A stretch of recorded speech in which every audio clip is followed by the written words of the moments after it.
Ouais. Ah là Bonjour tout là. le monde, bienvenue au salon STFM. On est présentement le 18 juin. On en est à notre première journée.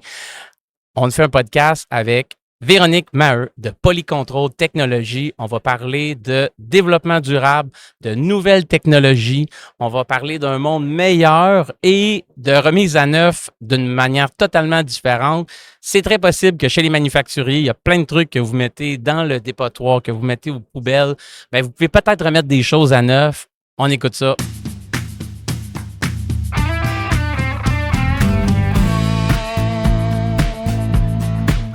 Écoute, Véronique, contente de t'avoir avec nous pour la deuxième fois au podcast La Chaise Bleue, maintenant redorant d'autres couleurs. En passant, de dernière fois, on s'est parlé, tu étais chez Inno.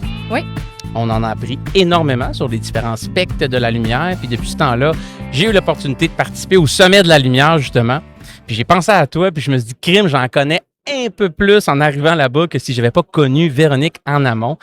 Super beau sommet de la lumière en passant à Québec. C'était une qualité de gens qui étaient là-bas incroyable. Puis Benoît et moi, je pense qu'on était pas mal dans les seuls sur le podcast qui a passé qui n'avait pas de doctorat en physique.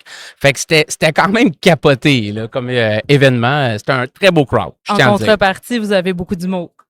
Ben il faut Vous se en avez rattraper eux quelque autres part. aussi, là. On essaye. On s'est même fait faire des leçons de vie là, sur les parts de marché. Oui, OK. ça, sur la gestion de l'innovation, part de marché, on y reviendra d'ailleurs, mais écoute, Véronique, merci de t'asseoir avec nous. Puis les gens te connaissent. Ah oui. Quand même. Ben oui, tu t'es présenté la dernière fois. Les gens, ils te connaissent, Véronique, mais dis-nous peut-être, où es-tu rendu? Qu'est-ce que Polycontrol Technologies? Parle-nous un petit peu de l'entreprise, mais en débutant peut-être par la mission. Quelle est la valeur que vous apportez dans le marché chez Polycontrol? Je réponds à tes questions, mais pas dans l'ordre suggéré. T'as le droit, t'es une rebelle, ça paraît. Non? Fait que Polycontrol existe depuis une quarantaine d'années. On est situé à Brossard, sur la Rive-Sud. Et il y a 5 ans, Polycontrol a décidé d'investir massivement pour bâtir un laboratoire de Cold Spray Additive Manufacturing. Donc, en français, c'est de la projection à froid. Puis, si j'utilise l'acronyme CSAM, c'est pour Cold Spray Additive Manufacturing. Puis, je trouve que ça se dit mieux. On vit dans un monde d'acronymes, puis à un moment donné, tu oublies ce que ça veut dire. Puis, pourquoi on a fait ça? Parce que le marché de la fabrication additive, c'est un marché qui est encore en naissance. On voit les 3D printers, on Mhm. l'utilise, on voit des choses qui sont en fabrication additive tout le temps, mais ça n'a pas fait la boule de neige auquel on s'attendait au départ à la naissance de cette technologie-là. Puis ça fait 40 ans que vous êtes là-dedans. Là. Ça fait 5 ans qu'on est dans l'additive manufacturing. Ça OK. fait 40 ans qu'on est dans la gestion des gaz, dans OK. la calibration des bimètres, puis la revente de débitmètres, puis l'instrumentation, la gestion des panneaux, de l'automatisation. Fait que c'est un peu une nouvelle branche là, qui est ouverte depuis les 5 dernières années. Là. Oui, ben comme on est fort des gens qu'on connaît, ben c'est un nouvel investisseur qui est arrivé il y a 5 ans, puis OK. qui est arrivé avec tout son background de thermal spray. Puis, dans la fabrication additive par projection à froid, on utilise beaucoup de gaz. On a besoin d'automatisation. Donc, tout ce que Polycontrol savait faire a servi puis a été mis en œuvre pour faire la job shop, le laboratoire de Cold Spray. Donc, ça a commencé comme ça. Et puis, le Cold Spray, J'ai besoin que tu me décrives c'est quoi un peu, parce qu'honnêtement, ça me semble un peu une nouvelle technique, façon de faire, puis j'ai besoin d'une image pour comprendre, parce que là, j'ai... OK, imagine-toi un gaz qui est accéléré à travers un nozzle qui est spécifiquement designé pour accélérer des gaz à très, très haute vitesse. Pour atomiser le tout. Là. Un peu comme un rocket, Parfait. un lanceur de fusée. Fait que, on va avoir une forme qui est convergente et ensuite divergente. Oui. Là, le gaz va passer à travers ça, il va s'accélérer jusqu'à Mach 1, jusqu'à Mach 2, jusqu'à Mach 3. Puis à l'intérieur de cette accélération folle-là de gaz, puis là, c'est des gros volumes de gaz, ça fait vraiment beaucoup de bruit. On projette de la poudre métallique qui est spécialement conçue pour la projection à froid. Cette poudre-là prend de la vitesse, elle prend tellement de vitesse que quand elle arrive sur le substrat, toute l'énergie cinétique, toute l'énergie accumulée par la vitesse Oui. va faire en sorte que la poudre va se déformer et puis va coller sur le substrat. Un peu, là, je ne veux pas utiliser le mot pâte à modeler, mais mettons qu'on lance Non, la mais pâte quand à même, modeler là. sur le mur assez fort, on peut s'attendre à cette réaction-là. Mais OK. là, on lance un débit de poudre incroyable, fait que ça finit par faire des accumulations, fait qu'on est capable de bâtir des épaisseurs. Puis tout ça, ça se fait à une vitesse qui ne va pas fondre le métal. OK. Donc, on n'apporte pas de la chaleur qui fait en sorte qu'on on change la phase du matériel ou Mhm. qu'on apporte de la chaleur. Déforme sur le les sous-sol. propriétés du métal, le rend C'est plus, bon. et ainsi de suite. Mais est-ce que ça a un degré de précision comme on peut l'imaginer avec une imprimante 3D ou c'est pour remplacer une soudure qu'on ferait? C'est plus proche de la soudure parce qu'on OK. appelle ça du near net shape. Donc, OK. on va projeter à peu près à 1 centimètre là, de 2 centimètres de largeur, puis on va avoir quelque chose qui va devoir être machiné aux dimensions finales après. Parfait. Fait que c'est comme la première soudure pour vraiment prendre les pièces. Puis quel est l'avantage d'aller avec ce type de technologie-là versus ce qu'on fait peut-être depuis 40 ans Ouais. et ainsi de suite dans les usines? Oui, bien, ce que j'ai appris que je trouve vraiment super intéressant, c'est que c'est pas une nouvelle technologie. OK. OK, c'est Ah, un tout de suite. processus qui a commencé à, qui a fait son apparition, ça fait au moins une vingtaine d'années, si c'est pas un peu plus. Puis il y a une courbe d'adoption parce que ça était très prometteur, mais ça l'a déçu parce que le processus n'était pas prêt. OK. Il y a tellement de variables qui rentrent en jeu que pour réussir à avoir des bons résultats et de la répétabilité, là, c'est l'industrie de la recherche qui s'est mise là-dessus. On a essayé de comprendre, puis pendant une vingtaine d'années, là, le domaine de la recherche a compris le cold spray. Hey, Puis là, c'est long, 20 ans, pareil, là. ben, c'est long, mais quand tu regardes, mettons, le développement du laser qui a pris encore plus de temps, plus de décennies avant de l'idée jusqu'au premier jet de lumière, du premier jet de lumière jusqu'au premier système, c'est ça que ça prend pour OK. comprendre. Il y a beaucoup d'essais, il y a beaucoup d'erreurs, il y a beaucoup de champs d'application. Puis on travaille en tant que communauté, en se partageant des résultats pour faire progresser. Puis à un moment donné, tu atteins cette courbe-là où tu es prête à gérer l'adoption technologique en Mhm. industrie. Puis nous, Polycontrol, on a parié qu'on était rendu là. On est rendu là avec le cold Puis vos spray. clients sont rendus là aussi. Il Puis faut que nos le clients marché sont existe. rendus Là. là. Ouais. Parce que là, si je te dis aujourd'hui, tu as un moule de production ou tu as un gabarit de production ou tu as une composante que tu utilises dans ta vie qui a une valeur qui dépasse 5 000 Puis là, je te dis, bon, étudier, il va falloir la sortir de la production. Là, je te dis, attends un peu, je pourrais peut-être te la réparer pour à peu près 500 000 Bien là, peut-être qu'il y a une petite lumière qui va faire, ouh, c'est pas une mauvaise idée d'aller voir ce qu'on peut faire pour toi. Puis c'est ça que le cold spray promet. OK. Il promet une capacité de réparation, une capacité de redonner une vie à une composante qui, normalement, verrait le chemin du graveyard automatiquement. Au recyclage directement fini. Là. Fait que tous les processus de remise à neuf dans l'industriel, que ce soit des chaudières, que ce soit peu importe les produits, est-ce que ça peut même aller s'appliquer jusqu'à l'aéronautique, par exemple? Ah, c'est un gros adopteur de la technologie cold Ouais. spray, l'aéronautique. Ouais. OK. Quand même, là. Originalement, là, si tu fais une revue de littérature sur où le cold spray est appliqué en industrie, là, c'est principalement l'aéronautique. Attends, est-ce que tu as fait une revue de littérature en rentrant chez Polycontrol? Je veux pas avoir l'air. Oui. Oui, quand même. Oui, Wow. oui. t'es, J'ai passé 3 mois à lire sur le sujet parce que c'est de la science. C'est des gens qui connaissent les matériaux, la physique, les propriétés. Donc, Hmm. ouais, pas le choix de me mettre à niveau. Puis, je te fais la question, Germain Lamonde. Je ne sais pas si tu connais l'entreprise Exfo à Québec, qu'on a rencontré justement grâce à Inno, un petit peu dans le domaine où est-ce que tu étais avant. Je tiens à dire que tu t'appropries son nom, mais merci Germain de nous prêter Germain, ton nom pour la question. Mais la question Germain Lamonde, ça m'a marqué. Fait que, tu sais, vous êtes dans l'innovation. Vous apportez au marché des choses nouvelles, vous révolutionnez les façons de faire. Puis comment se traduit une innovation? C'est en part de marché. Parce que sinon, c'est des idées. On rêve puis on s'en va C'est là ailleurs. que tu ramènes la conférence sur la lumière. Là. Entre autres, oui, Ouais. tout à fait. Puis la question que je te pose, c'est quelles sont vos parts de marché à l'heure actuelle chez Polycontrol avec cette technologie? Est-ce que ça, vous êtes déjà penché là-dessus? Oui, tout à fait. Ça Écoute, ressemble à quoi? C'est un marché qui, au cours des prochaines années, va croître parce que ça rentre dans les. Ça va répondre aux défis du 21e siècle. Là. Mais il n'y a pas un processus qui est parfait. Ce processus-là répond à certaines choses. Il faut les trouver. L'aéronautique, c'est un marché. L'industrie lourde, c'est un marché. J'étais allée en Saskatchewan récemment. J'étais allée parler à l'industrie minière. Ils ont trippé sur l'idée de réparer leurs outils, d'augmenter la qualité de leurs revêtements anti-usure, anti-corrosion. Est-ce qu'on peut faire croître cette part de marché-là qu'on a à l'intérieur d'un marché qui grandit? La réponse, c'est oui. Présentement, si j'avais à te donner un chiffre, là, je te dirais qu'on a moins de 1 du marché du cold spray. OK. Fait quand même, là, il reste de la marge de manœuvre, il reste des parts de gâteau énormes. Là. Moi, je suis curieux, là, on est au STFM. Là, c'est qui le client ou le partenaire que vous cherchez aujourd'hui, ici, là, ou cette semaine? Sans nommer de nom, là, mais c'est. Oui, mais je vais être honnête avec toi, c'est pas notre show cible de marché, ce show-là. On est ici par raison d'une opportunité qu'on s'est fait offrir puis qu'on n'a pas voulu refuser. Le marché manufacturier, je pense qu'il y a beaucoup. Si on rencontre des gens qui produisent en utilisant des outils en acier ou en aluminium puis qui subissent de l'usure, venez nous voir. On va parler de comment on pourrait peut-être réparer vos affaires. Tu veux dire entretenir une machine. Donc, Entretenir des composantes de machine. Ouais. Parce que, admettons que tu es dans tu fais de l'impression, puis là, tu as un rouleau d'impression, puis là, tu as une usure là, qui fait en sorte que ton rouleau devient désuet. Puis là, tu veux le changer. Mais là, tu vas le mettre dans ton dépotoir. Puis là, moi, ma question, c'est quoi qu'il y a dans ton dépotoir? Laisse-moi regarder dans ton dépotoir s'il y a des pièces qu'on pourrait réparer. Peut-être que c'est pas visible pour lui, mais c'est comme une question d'entrée de jeu en développement d'affaires, c'est de dire, c'est quoi que tu as dans ton dépotoir qui te coûte beaucoup d'argent à remplacer? hey, moi, je fais un thumbs up j'ai vu Optimum Canada tantôt. Tu les connais-tu? Qui? Optimum Canada. Non. Non. Eux autres, là, c'est une entreprise que j'ai vue tantôt que je connais très bien pour déjà avoir travaillé avec eux. Là. Dans le fond, ils prennent tous les outils de Bombardier, Pratt, GE, puis ils font le réaffûtage, mais à la même qualité d'un neuf. Tu sais, ils font le coating, le PVD. Fait que, tu sais, ce que tu dis là, c'est le même principe qu'eux. Eux, c'est quand ils ont vu les poubelles des grands donneurs d'ordre, ils ont dit, attends pas, là, je suis capable de donner 8 à 10 vies à tes outils. Oui. Ben, Wow. le message est le même, le processus est différent.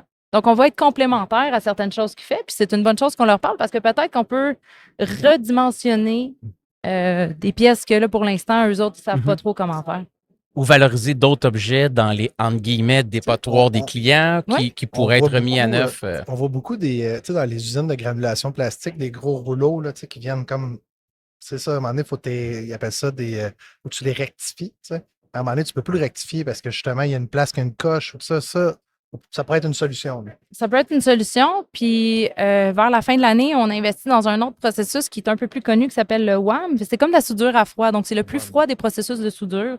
Donc, on va faire des cordons de soudure sur du matériel existant ou sur un nouveau substrat pour créer des pièces de neuf ou pour réparer. Donc, on veut se spécialiser. Ce message-là résonne chez nous dans nos valeurs propres, mais il résonne aussi chez nos clients. Je pense que la génération qu'on représente est en position de prendre des décisions, puis on est allumé par l'innovation, puis on est allumé par les défis de la business d'aujourd'hui, puis on va voir ces défis-là s'agrandir au fil des prochaines années. Puis on pense faire partie d'une solution qui va justement permettre de réduire la quantité de déchets industriels. Puis ça, ça serait déjà une grosse affaire. J'adore ça parce que tu réponds un peu, je pense, à la prochaine question qui me venait en tête de t'écouter. Tu me disais la technologie Cold Spray peut adresser certains enjeux du 21e siècle. Puis la question que je me suis posée en t'écoutant depuis tantôt, c'est, dans ton point de vue, Véronique, c'est quoi les enjeux du 21e siècle? Faire plus avec moins, réduire la quantité de déchets. Le supply chain est complètement brisé. Donc, si tu es capable de réduire tes lead times puis servir ton client plus rapidement, plus facilement, tu viens de gagner. Là, ta réputation est bonne, tu gardes un bon service client. Puis en arrière de toi, tu as tout plein de suppliers, comme Polycontrol, qui viennent t'apporter main forte puis qui viennent pour faire ça différemment puis réemployer ce que tu aurais pu mettre aux poubelles, faire des remises à neuf, de l'overall. Exactement. Puis là, c'est tout ton pitch de valeur qui peut changer en fonction de ce que les autres peuvent t'apporter aussi.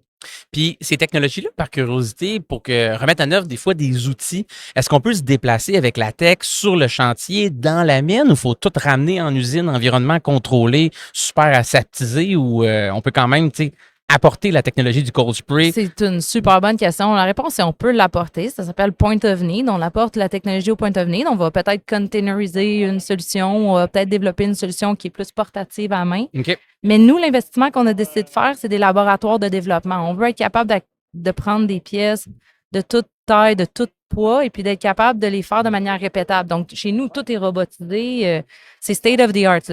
On a une mâchoire qui tombe quand on est dans l'industrie de l'automatisation puis qu'on rentre chez nous parce que c'est le rêve. Wow. Des murs blancs, des salles blanches, des gros robots, des systèmes vous êtes numériques. Le job shop par excellence pour remettre à neuf les différents outils de fabrication, les composantes. C'est pas une technologie que vous allez vendre aux clients pour dire, OK, maintenant, dans ton atelier de réparation, tu as une nouvelle technologie pour te donner un coup de main. On peut faire ça aussi. C'est comme une composante de notre business qui est comme un chemin logique. Okay. On commence par développer une recette, on t'applique la recette jusqu'à temps que ton volume le justifie. Puis quand ton volume le justifie, on t'installe ta job shop. On est des spécialistes OK. d'intégration de systèmes cold Fait spray. que vous faites vraiment les deux. Là. Autant spray, on thermal prend les spray. presses à l'interne, puis on vous équipe pour le faire vous-même. Ouais. Le cold spray, est-tu limité au métal, puis où il va dans le plastique, les composites? On fait pas de plastique, c'est surtout métallique, mais là, moi, je suis pas expert des matériaux, mais j'en sais juste Ça a assez l'air pour... pas pire. Ouais, tu sais qu'avec nous deux, tu as l'air assez expert des matériaux, honnêtement. Là. Mais la science est en train de pousser le matériau plus loin qu'on aurait pu s'imaginer. Fait que là, nous, on connaît les matériaux. Tu sais, si je te dis de l'aluminium, de l'acier, du titane, du nickel, jusque-là, tu me À date, suis. ça va bien. Là. Je te dis du cuivre, je te dis des céramiques, jusque-là, tu me suis. Tout est beau. OK. Là, je te dis que la science est en train de travailler à développer des matériaux qui auraient des propriétés uniques, mais qui ne seraient pas en... Si je te dis le mot stoichiométrique, l'addition des électrons des atomes Ah, ensemble, Véro, arrête comment, ça, là. comment la nature gère ces liens chimiques. Là, on casse la nature. On dit à la nature, arrête de travailler comme tu travailles, puis on va travailler des alliages qui vont être comme en portion de 1 pour 1. Tu sais, c'est comme ça prend un Ben puis un Nico pour travailler, tu sais, pour faire fonctionner GLM. Mais là, c'est comme je te dis, ouais, non, là, on va prendre un demi-Nico puis un quart de Ben. Là, tu dis, oh, mais la nature n'a pas fait ça de même. OK. Ben là, c'est ça qu'on est en train de faire avec Ça les ferait un Benoît avec un rein.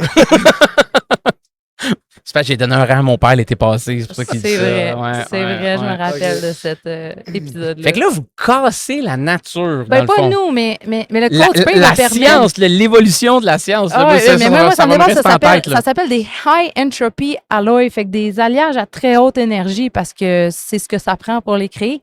Mais ce que ça va permettre de faire, c'est de revoir l'ingénierie des matériaux au complet, comment qu'on crée les choses, le genre de matériaux qu'on utilise pour les créer également. Donc, on est en train d'ouvrir une autre fenêtre. On pensait que ce qui était possible, c'était dans une fenêtre. On est en train de démolir le cadre autour de cette fenêtre-là puis de dire non, t'as juste pas Complètement tout vu le fou, projet, pareil. ça. Là. Ouais. Puis toutes ces percées-là, est-ce que ça va contribuer à résoudre nos problèmes du 21e siècle, justement, de sustainability, de rendre ça durable, de rendre ça réemployable encore plus? Est-ce que c'est une des façons de créer des nouvelles matières? Écoute, si ça tente qu'on réinvente le monde puis qu'on parle de ce qu'on peut faire ensemble pour le faire, là, Oui. j'embarque.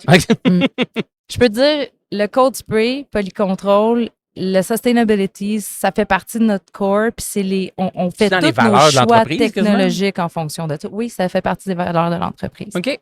Là, tu sais où, hein? Brossard, elle l'a dit Ah, tantôt. ça, ok. Ouais, à côté du Costco, au Je boulevard t'ai Mat. coupé. Ben, vas-y, est-ce que je Ouais. t'ai coupé? Non, mais il n'y a pas de problème. Ah, puis c'est combien d'employés? Juste 40 employés. 40 d'employés. Puis c'est principalement au Québec ou c'est partout aux États-Unis en ce moment? Tu sais, c'est où les clients? C'est plus local. Là. Ok. Pourquoi? Ben, pour ce qu'on fait depuis 40 ans, la calibration, l'instrumentation, quand on rentre dans une usine, on veut pouvoir offrir un bon service, être proche de nos clients, ça OK. l'aide énormément. On pourrait exporter le service de cold spray, mais on n'est pas les seuls joueurs dans le monde. Puis si chacun garde sa niche technologique puis son Mhm. territoire, puis qu'on peut travailler... On rapproche les fournisseurs des clients aussi, limiter les frais de transport, limiter les délais, la chaîne logistique, ça l'adresse aussi. Ça fait du sens avec le modèle d'affaires du C'est 21e siècle que tu Fait me que, tu sais, parlais. je te là. dirais, en tant que, tu sais, la vision que j'ai pour le cold spray, c'est définitivement Québec, Canada, le nord des États-Unis, le Midwest, OK. pour les prochaines années. À un moment donné, quand on va être assez gros pour avoir une ou deux job shops, on va peut-être penser à se répartir géographiquement ailleurs, là. différemment, mais là, OK. on est beaucoup plus loin. Hein. Véronique, quelle usine, quelle compagnie est-ce que tu aimerais rencontrer? Qui que tu veux aller visiter l'usine là, pour parler de cold spray puis de remise à neuf de l'outillage, des consommables? C'est où qu'on va, là? La liste au complet, là? Non, mais mettons dans Non, le mais top 1 ou 2. Ils sont Là, ici aujourd'hui quand même. Tu sais, les G sont là, les Pratt & Whitney, les Bombardier, les Nemaska sont là aussi. J'ai vu un monsieur tantôt. Ils sont là. C'est qui que tu vas aller visiter? Ouais. J'ai de la misère à donner un critère parce que là, les compagnies qui me venaient en tête, c'est des compagnies qui font du MRO en aéronautique. Je les rencontrerai pas ici aujourd'hui. Non. Les compagnies industrielles qui font de la production avec des machines, tu sais, Pratt fait du MRO. Tu sais, ils en C'est font à de la Saint-Hubert, réparation de là. moteur. Fait J'ai que- travaillé là-bas pendant 3 ans à l'usine de Saint-Hubert au plan 5. Là. Ouais, moi C'est- aussi. Pour vrai? Un an. Ben, un été de temps. Ouais. Ah, moi, c'était 42668. T'as rappelé ton matricule? Non. Non. Oh, comment? Ah, mais je me rappelle que dans le temps, je trouvais que c'était vraiment bien payé, puis j'aimais ça Ben faire de oui. l'overtime. Moi, j'ai commencé en stage là-bas, puis j'ai trouvé ça génial. J'ai Ouais. décidé de rester pendant 5 ans après l'université Je là-bas. faisais du fil frein au shipping du PT6. OK, Ouais. nice. Puis oui, grosse usine d'MRO à Saint-Hubert. Il y en a partout. Il y en a à West Virginia. Il y en a un peu partout. Tu as Dallas Automotive. Mais c'est un marché, le MRO. Oui, il y en a au Québec.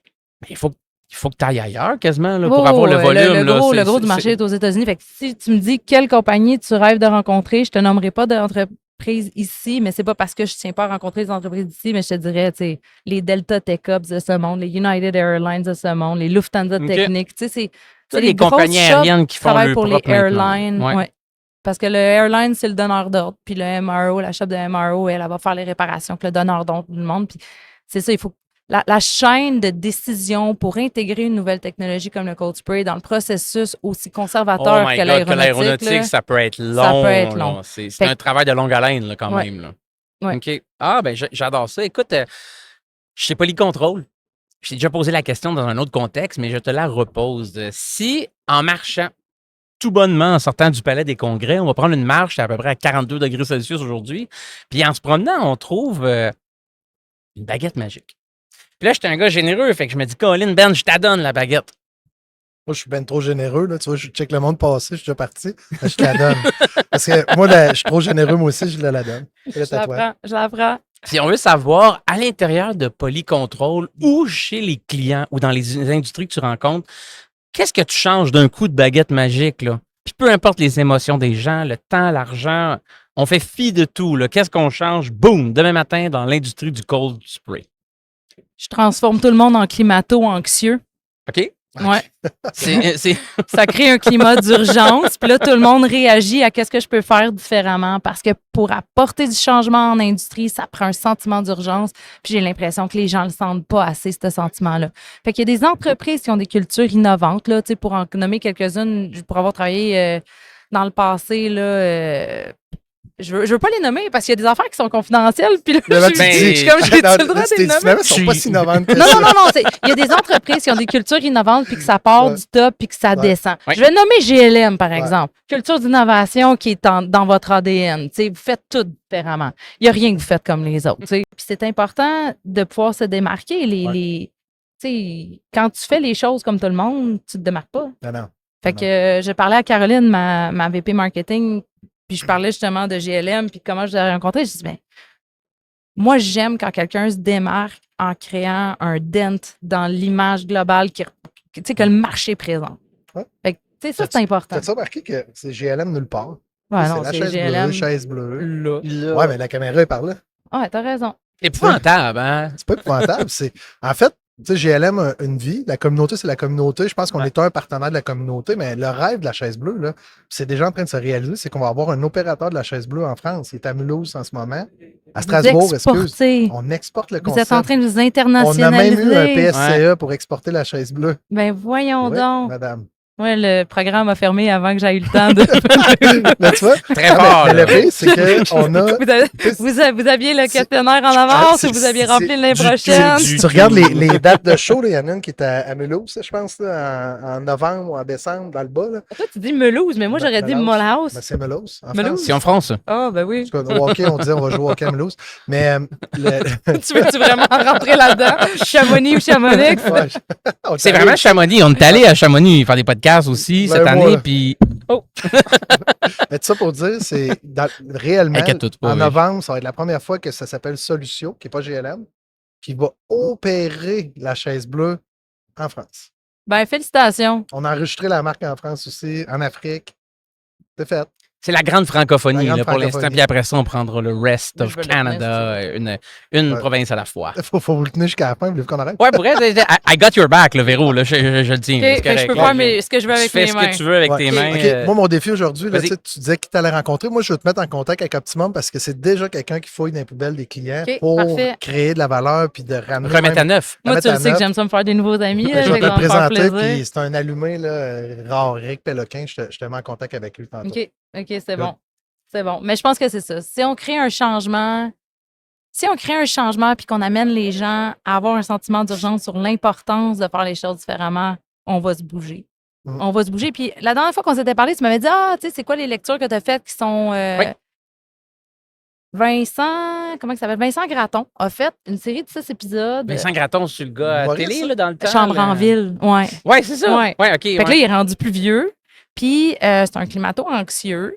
Puis il est allé se promener autour du monde pour voir comment les gens réagissaient au changement climatique qui perturbait leur quotidien. OK.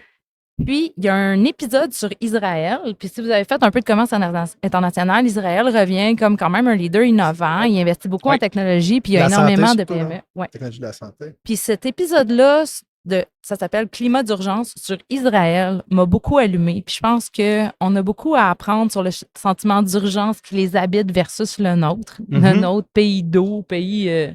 on est dans le désert, là, quasiment. On est dans là. Il l'abondance. fait chaud, puis tout là-bas. Là. Comparé à ici, où on Ouais, est dans ici, c'est l'abondance, puis on est un pays de caninours, là, le Québec, là, comparé à eux autres. Non, c'est clair, là. Mais j'ai trouvé ça beau parce qu'il y a une effervescence, puis il y a un sentiment de débrouillardise, puis il y a un sentiment de communauté qui se bâtit autour du fait de juste pouvoir manger. Puis c'est ça qui m'allume à penser que industriellement, on peut se renouveler, mais ça se fera pas si on n'a pas cette espèce de sentiment. Fait qu'on crée là, le petit climato-sceptique, le petit anxieux que, regarde, on s'en va pas dans la bonne direction. Là. Il faut révolutionner la façon dont on vit, dont on consomme. Il y a plein de paradigmes de consommation qui doivent être cassés là, totalement. Là. Ouais. Fait, de fabrication, consommation, etc. Il existe la règle des 3 RVE. T'sais, moi, je suis un tripeux de l'environnement aussi. Là. Ça, c'est clair. Là. Les 3 RVE, c'est 1, réduis ta consommation, consomme moins. Tu as le réemploi. Ensuite, le recyclage, puis le VE, c'est la valorisation énergétique. Fait que tout ce que tu consommes avant de t'en départir, avant de l'acheter, pense aux règles du 3 RVE. C'est comme une des clés dans l'environnement pour pas que ça se ramasse des sites d'enfouissement.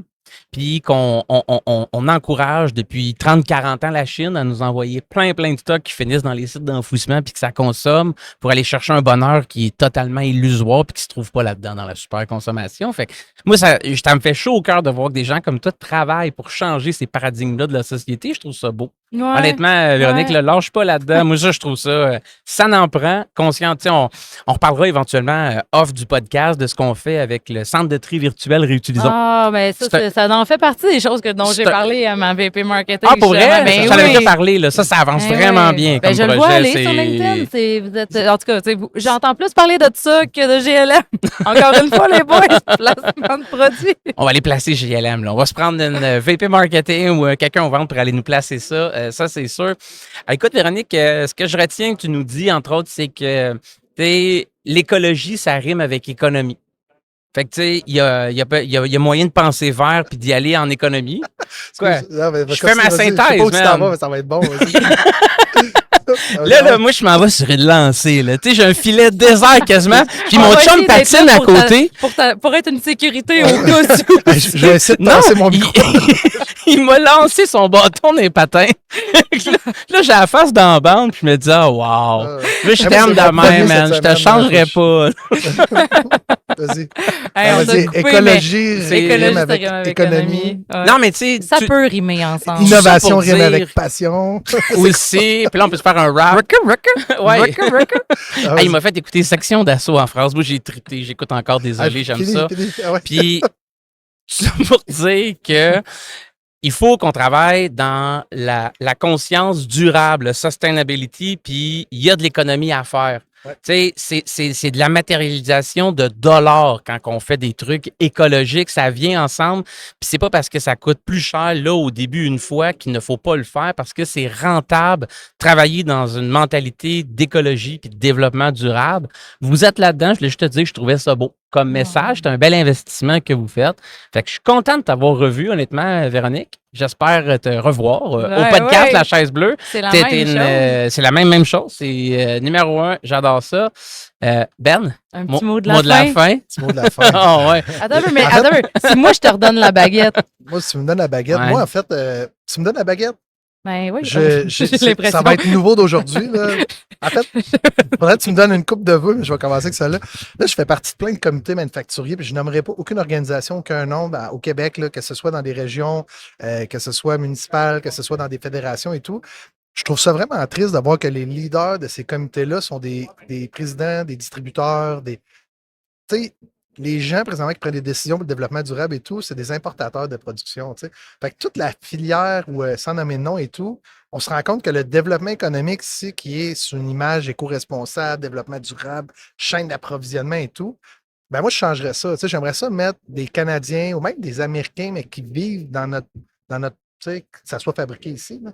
J'aimerais ça que ce soit eux qui prennent le pôle présentement du leadership dans l'économie du Québec parce que, tu sais, je suis pas le seul qui le voit, là. Tu sais, mais pourtant, il n'y a personne qui fait rien. Moi, j'ai pas le rôle de jouer ça. Fait que si tu me donnes ça, j'aimerais savoir un petit peu plus d'influence. Tu vas dire, va-t'en en politique. Je vais dire, c'est ça, je vais pas en politique. Hey, j'espère que non. Mais tu sais, je trouve que Ça, c'est non. le développement économique présentement est conseillé beaucoup par des gens qui font de l'importation, de la distribution. C'est des grandes sociétés. Je trouve ça un peu malheureux. OK. Puis qu'est-ce que ça a comme conséquence, ça? Ben, ça fait qu'on ne prend pas des décisions basées sur les entreprises locales du Québec, mais pas du tout. Là. On prend des décisions basées sur comment on peut prendre les parts de marché via de l'importation de produits. Puis dans le fond, on ne devient pas autonome. Là. On n'est pas en train de faire... les décisions qu'on prend en ce moment dans l'éducation, dans l'investissement, on va dire, des filières, on ne considère pas les gens d'ici. Tu sais, je vais donner un exemple. La semaine passée, jeudi, il y avait une annonce. Stéphane Drouin, que je trouve vraiment génial, en fait, chez Investissement Québec. Il dit, il n'y a personne qui veut se joindre à la filière batterie. Il manque trop de fournisseurs. On ne trouve pas assez de fournisseurs. Je ne sais pas si tu as vu ça passer. Non. Ben, c'est sûr que si tu avais consulté les manufacturiers avant, ils t'auraient peut-être pas parlé de filière batterie, tu sais. Là, il est tard un peu, là, tu sais. Mais il manque la filière batterie Il a Northvolt, comme justement. imposé un peu ce modèle-là. On ou a ce- été la semaine passée justement pas convoité, mais contacté par les gens de Northvolt, puis le même principe. Il y a de la misère à trouver des fournisseurs ici. Je t'ai dit que c'était pas le mot convoité, là. Ouais. Il s'est fourboyé Ouais, de mots. mais tu sais, ce qu'on se rend compte, c'est que il y a une influence. Fait que ma baguette magique, je déplace l'influence vers des vraies manufactures du Québec. OK. 80% de la PME. tu sais. Mais l'incohérence que tu mets en Ouais. image, là, on la voit à beaucoup de places. Il s'agit qu'une entreprise dépasse un certain nombre d'employés pour que tu vois une ségrégation Ouais. entre. Un environnement politique qui se crée un peu, là. Ben, tu m'enlèves les mots de la bouche. Je pense que c'est le bon mot pour le dire. Je m'en allais dire Mhm. comme un fossé entre les décisions puis les gens qui l'effectuent, mais au final, on n'est plus qu'un. Ouais. Puis si on est divisé comme ça dans une entreprise de 200 personnes au niveau du gouvernement, c'est difficile la communication, là. C'est Mhm. très difficile la communication parce que c'est qui que tu vas aller faire un survey, là, tu vas aller faire un petit sondage auprès du monde manufacturier, tu vas aller voir qui? Tu vas aller voir les gens que tu connais. Là, tu vas aller voir Manufacture.Québec, puis on va t'aider. Ça va faire plaisir. C'est clair, on peut bien faire quelque plugué, ça. C'est bien plugué, Tu sais, on bravo. a quand même 5000 manufactures sur la même plateforme sur 13 000. Mais ça, tu vois, c'est un exemple. Tu sais, on n'a aucun financement gouvernemental. Ça fait partie des pourparlers et tout, mais tu sais, c'est sûr que le board ne sera jamais des multinationales qui ne sont pas natifs ou siège social au Québec. Tu sais, c'est impossible. Ouais. Peut-être pas natif, mais siège social au Québec, ça, Ah ouais, c'est. avec un ça- minimum de capacité francophone dans l'organisation aussi. Puis j'ai deux questions, Ben, par rapport à ce que tu nous dis, parce que je t'écoute est parti parler ailleurs, là. avec passion, là, mais dis-moi, c'est quoi le sentiment que ça te génère en dedans, cette situation-là? Le sentiment, moi, je trouve que présentement, on désinforme beaucoup, je trouve. On est beaucoup dans un... Moi, comment je me sens? Je te parle de toi, là. Tu moi, réponds je pas me à ma sens- question, je me man. sens- C'est comme si je me faisais marcher ses pieds solides, là. C'est OK. comme si j'étais chez nous, là, les gens ouvraient la porte, puis « Salut, on fête un mariage, t'es pas invité, sors s'il te plaît, puis on revient. Quand le mariage est fini, tu ramasseras, puis by the way, merci, t'es vraiment fin. » Yes. Puis là, à la fin, quand tu checkes la liste des présents, ils me mettent présent pour dire qu'il y avait des gens. Ouais, tu sais. puis il t'envoie le bill. Ouais, c'est ça. Là, tout ce qui est brisé, finalement, ben, tu sais, c'est pas grave. OK. Mais je trouve c'est ce que je trouve qu'on a une belle volonté politique, on a une belle, mais après ça, dans l'opérationnalisation, je pense qu'il y a une sélection à faire dans qui peut avoir vraiment un droit de regard ou des conseils à donner aux manufacturiers du Québec. tu sais. Bon, Ben, on poursuit ça, cette discussion-là, sur un autre podcast. On pourra relancer le début Ouais. du prochain podcast sur ce sujet. Écoutez, un gros merci. C'était un plaisir de vous avoir au podcast La Chaise Bleue. Je vous souhaite un Merci. beau salon. Puis Véronique, au plaisir.